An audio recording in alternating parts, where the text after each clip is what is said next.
Teologia puritana apresenta escatologia, política, antropologia bíblica, apologética, seitas, religiões mundiais, heresias, teoria da conspiração, evolução, criacionismo.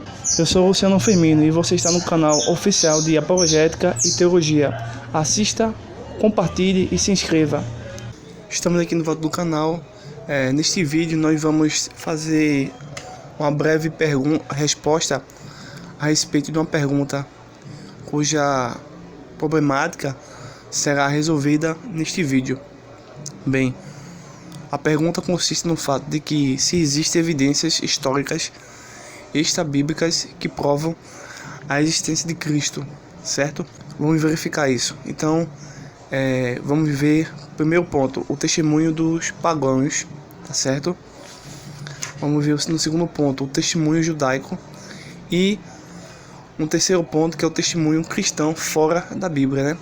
Geralmente, quando nós fazemos uma apologética, em geral, se usa as profecias, os textos, os manuscritos, né? A historiografia, a compilação e a quantidade de cópias, os pais da igreja, nesse pensamento que geralmente se faz uma defesa da existência de Cristo.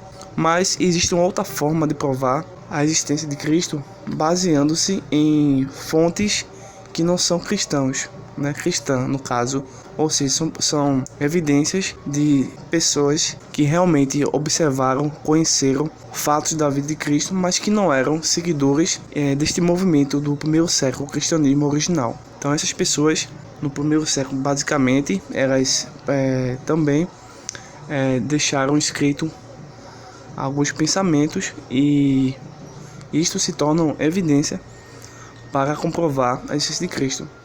Bem, neste vídeo eu gostaria de ter como base 1 Coríntios capítulo 15, verso de número 14, que diz assim: "E se Cristo não ressuscitou, é inútil a nossa pregação, como também é inútil a fé que vocês têm." Essa tradução é a tradução da NVI, a nova versão internacional, onde é interessante notar que o escritor, ele diz que se Cristo não ressuscitou, é inútil a pregação, isso é, o ensinamento, e a crença, a fé que as pessoas têm nesse Cristo. Então, esse versículo está dizendo basicamente que é necessário existir fortes evidências que comprovem a existência, a vida, a obra e a ressurreição de Cristo. E neste vídeo nós vamos responder quais são as evidências históricas extrabíblicas, né?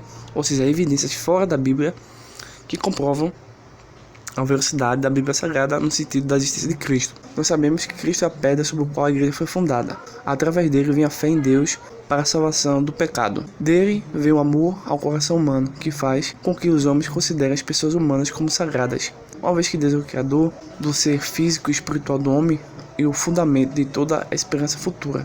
É interessante nós, antes de tudo, meditarmos um pouco no que escreveu o Evangelho de Lucas, capítulo 1, verso 1 ao verso 4, e também no capítulo 20, verso 30 e o 31 de João. É revelado que o cristianismo é uma religião, na verdade, melhor dizendo, uma fé histórica, tá certo? É uma fé histórica e não pode existir separada do Cristo histórico. E podemos dizer que também uma fé em Cristo não pode ser separada da fé das Escrituras. Segundo alguns pensadores e pesquisadores do tema, o próprio calendário, algumas transformações culturais são evidências da existência de um Cristo histórico ao longo da história. Mas entrando a fundo do nosso tema, vamos não só apresentar a vocês as evidências, mas conhecer essas evidências e poder entender elas de maneira correta, pois muitos tomam alguns dados históricos do passado e de uma forma falaciosa conseguem distorcer elementos históricos para justificar pressuposições não teológicas, né? Não bíblicas. Então é necessário ter muito cuidado com os dados históricos, né? Compreender a historiografia da maneira correta. Sabemos que muitos negam a existência de Cristo, tanto divino quanto histórico. Então há dois tipos de pessoas, vamos dizer assim, que existem três tipos de categorias que negam Cristo: os que negam a existência de Cristo como um todo, tá certo? Os que negam Cristo em sua divindade, isso já vem a ideia de seitas, como Espiritismo, Testemunho de Jeová e outras seitas, ou do Cristo histórico, né? Ou físico, né? Então essas três categorias de negação, mas todas elas estão à margem dos dados históricos e à margem de uma interpretação hermenêutica e exegética honesta. Pois bem, comecemos falando sobre Tácito. Tácito segundo os pesquisadores, um historiador romano. Segundo esse historiador, ele faz uma ligação entre o nome e a origem dos cristãos, a Christus, tá certo? Você pode observar aí, Christus, que no reinado de Tibério sofreu a morte por sentença do procurador Pôncio Pilatos. Então, já temos aí um dado histórico. Plínio, que era proprietor da Bitínia e do Ponto na Ásia Menor, escreveu ao imperador Trajano por volta do ano 112 para pedir orientações sobre o modo de tratar os cristãos. Sua carta dá uma valiosa informação extra-bíblica sobre Cristo. Então, repetindo novamente, esses dados que estamos apresentando, entender de maneira correta, né? Elas são informações extra-bíblicas, né? Ou seja, são informações que comprovam a veracidade da Bíblia Sagrada ou a veracidade da existência de Cristo histórico.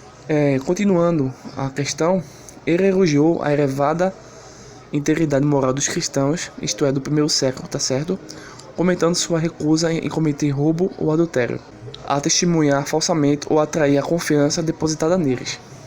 Então, é interessante, só uma observação, isso atualmente nós vemos de maneira pouca isso acontecer, porém é uma marca interessante do cristianismo.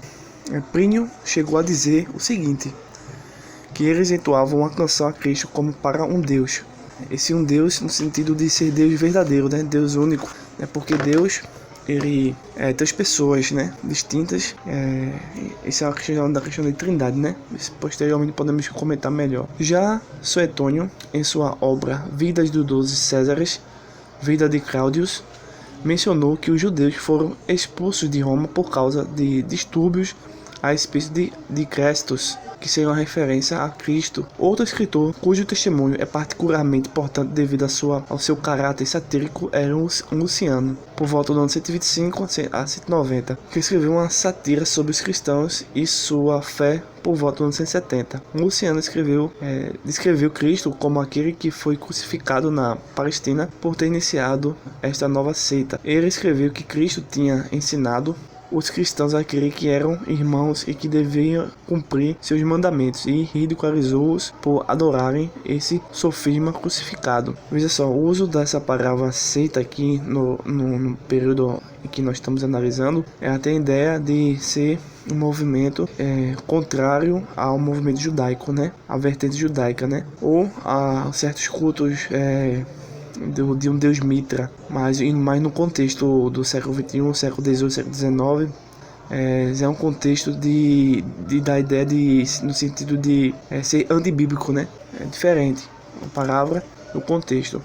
Bem, esses testemunhos são fortes evidências de grande valor, especialmente porque vieram de romanos instruídos que desdenhavam e hostilizavam o cristianismo original ou os cristãos.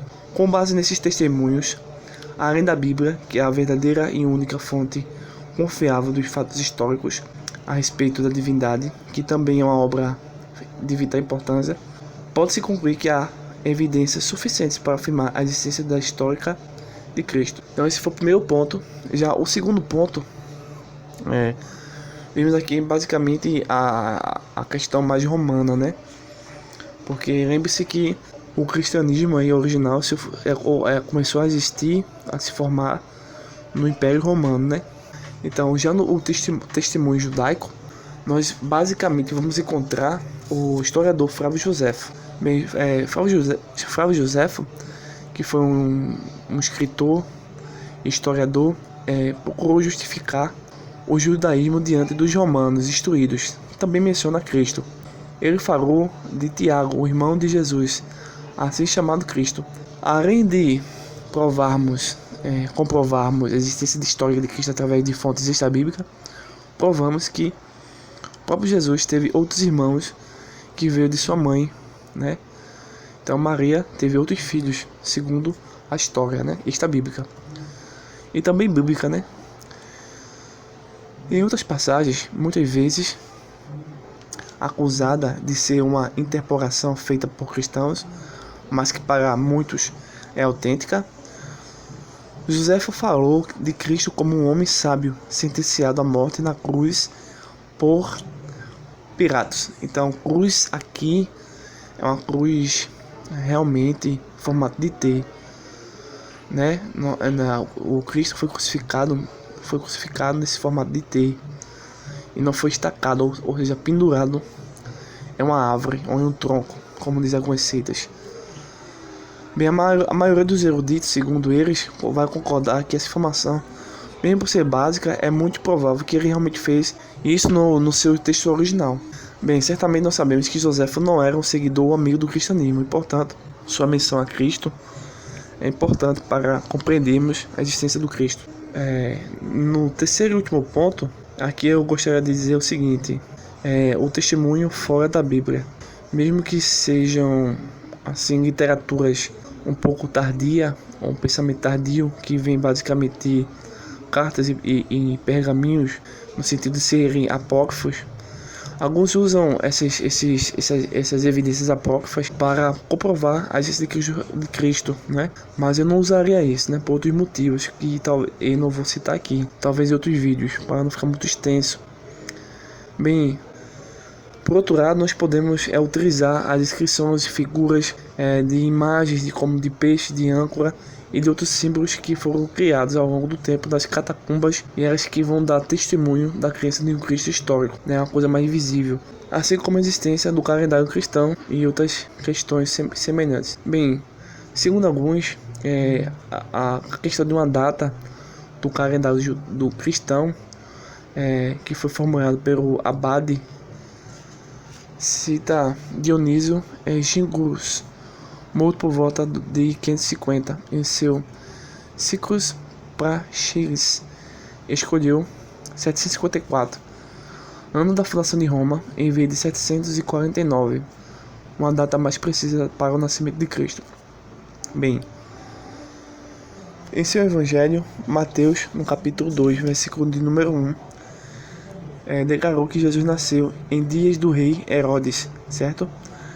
Joséfo, em na sua obra Antiguidades, mencionou um eclipse no ano 750, antes da morte do rei Herodes. Como o assassínio de bebês israelita e a fuga para o Egito ocorreram antes da morte de Herodes, isto nos leva a uma possível data em torno do ano 749, ou cerca de 5 a.C., para o nascimento do Cristo. Em João capítulo 2, verso 20, os judeus disseram que o templo levou 46 anos para ser edificado.